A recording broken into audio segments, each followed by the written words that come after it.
السلام عليكم ورحمة الله. النهاردة إن شاء الله هنتكلموا على الركنة اللي قدامنا ديت ركنة بسرير زي ما انتم شايفين. ادي السرير.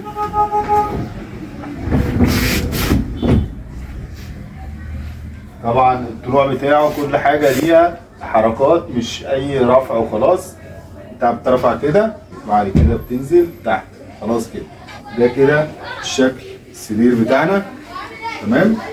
هنقفله السرير برضه بيترفع زي ما كان، بينزل تحت، ننزله المسكات بتاعته اليدات دي.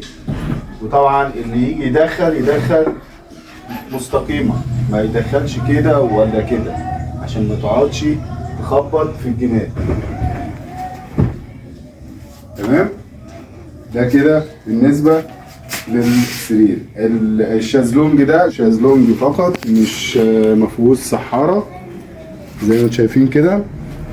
طبعا انا قلت كذا مره اي حاجه فيها سرير لازما يبقى الشغل كله ثابت، مفيش حاجه اسمها متحرك، الا لو في حاجه استثناءات ممكن يبقى كله متحرك فوق، بس السرير يبقى ثابت تحت عشان خاطر في الطلوع والدخول بتاعه هيبقى مقرف، مش هينفع. غير اللي هو اصلا لما هيجي يطلع طبعا هو ثابت، هيبقى الشلت اعلى منه. ولو خلينا بقى متحرك تحت ومتحرك فوق كده ممكن يتعمل، لكن هيبقى فيه مستويات سفنج رفيعه ما تنفعش يتنام عليها ولا يتقعد عليها. فالافضل يبقى الشغل كله ثابت، ده الافضل والاشيك.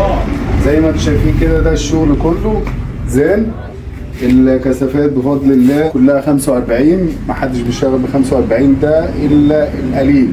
طبعا كل دوت كثافه 45. الظهر ذات نفسه عامله هايبر، الكثافه بتاعته 40.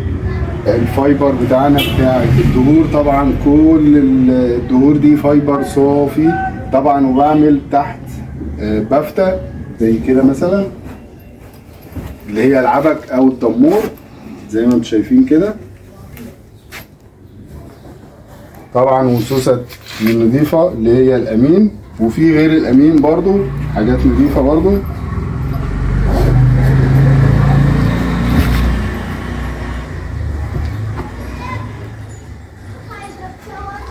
بالنسبة للنغز ديت في بيعمل زراير، بس انا يعني ما بفضلهاش قد كده عشان خاطر بتفرقع بعد كده. فالافضل اللي هو الغزل بيتشد، ومن الناحية التانية ما يبقاش شكلها وحش للدرجة، ما فيهاش اي حاجة برضو. اللي هي مكان العقد بتاع الغزل، وده الشكل النهائي بتاعنا. طبعا هنا الدراع زي ما انتم شايفين، ده بيتفك ويتركب، بس هو حاليا مربوط يعني محدش هيعرف يفكه الا منجي.